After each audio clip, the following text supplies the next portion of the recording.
What's up, guys, and welcome back to another For Honor video.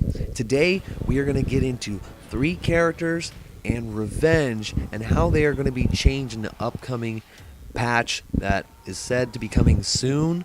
And now the developers are saying soon, as long as they don't run into any bugs. From the indication, I'd say in the next week or two we'll see it on PC, and then we'll see it on the consoles in a few weeks after that, after correct certification. So without further ado, let's get into the Peacekeeper, the Lawbringer, the Warlord, and how revenge is going to be nerfed. Starting off with the Peacekeeper, the first thing they really attacked was the zone. The zone attack is now going to be treated as a light attack instead of a heavy. Now this is crucial because that means that if the Peacekeeper is blocked, she's going to be interrupted instead of being able to continue her combo. So that's pretty big there. The second thing adjusted revolves around the animation itself of the zone attack. Although the actual speed will not change, the animation will more properly match up. If you noticed, when she goes to attack, it kind of has a delayed appearance right now, so that's going to be being changed. The second thing is the sidestep heavy. The developers noticed that 20 to 30% of the damage that Peacekeepers were doing was coming from this sidestep heavy. They intended the Peacekeeper to be really oriented with light attacks and bleed. So because of that, they're going to decrease the damage of the sidestep heavy from 20 to 15 points of damage. A note for that is that they will be adding a 100 millisecond delay to the block recovery for this, meaning when you do block her, it's going to make it easier for you to punish the Peacekeeper for said block. The third one's kind of simple. The dodging side light was being used too little, so they are going to increase that damage from 25 to 30 points.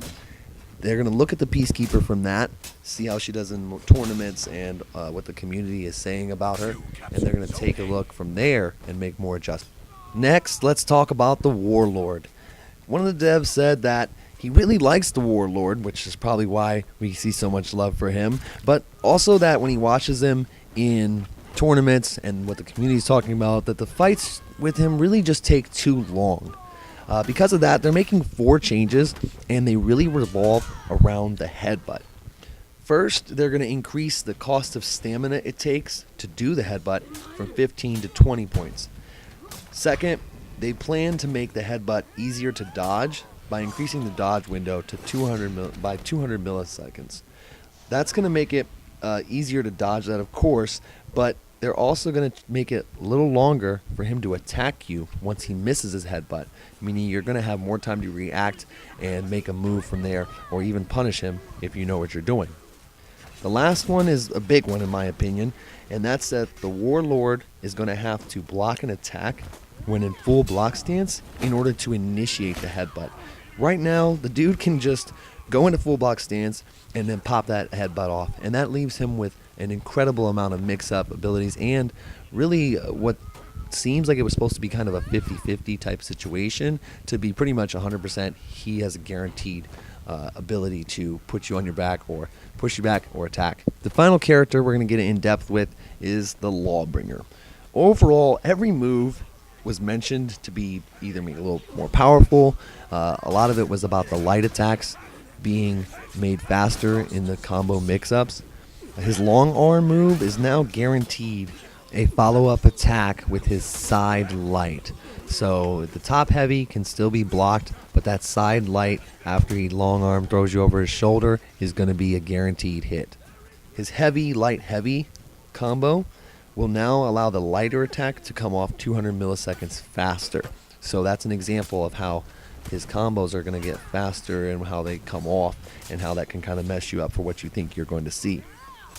Lastly, they focused on the Lawbringer's post-parry game. I'm going to make a separate breakdown for this so you can see that visually. The zone attack after a parry is now guaranteed, and only after a parry, it will now do 25 damage instead of 20.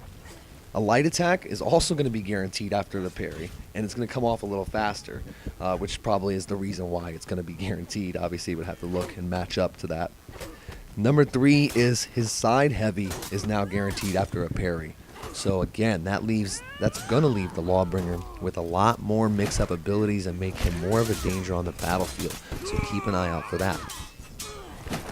Again, these are said to come in the same upcoming patch.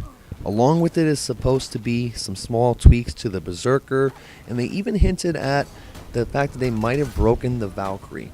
They said that the Raider is going to get work in the future, and that the Orochi and the Raider are the ones that are not touched in this. So it may be that all characters minus those two are getting slight adjustments at the minimum during this next patch.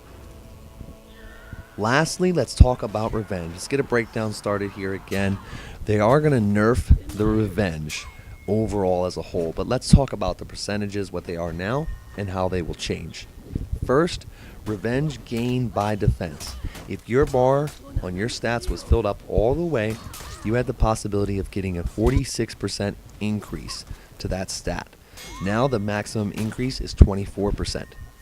The Revenge mode itself, defense and attack were both almost at 50% of what you could get from maxed out addition boost. Now the Revenge defense itself will be maximum 32%, and the attack boost will be a maximum 24%. The duration, the how long Revenge actually lasts, once maxed out right now, allows you to be at 54% boost for the actual time you have Revenge. That will be decreased to 25%. Now this last thing I think is really interesting because I did not realize this, but there was a 20% frame rate boost to the current builds for Revenge, meaning that when somebody has Revenge, any attack or any animation they do is going to come off that 20% faster. They're going to reduce that down to 9% so that it still has an effect but isn't crippling. And I'm sure I've gotten caught by a few times where I thought I had the timing correct, but I just assumed it was either lag or that I just was sucking that day and couldn't put my fingers to do what I wanted them to do. Well, that's the overview, guys. Let me know what you think in the comments about these specific buffs, as well as what you would like to see For Honor do in the future. Hopefully the community gets excited about it again and starts coming back to it as For Honor and Ubisoft does more work on the actual bugs and connectivity issues that people complain about. Spank that like button, subscribe to the channel, and we'll see you on the battlefield.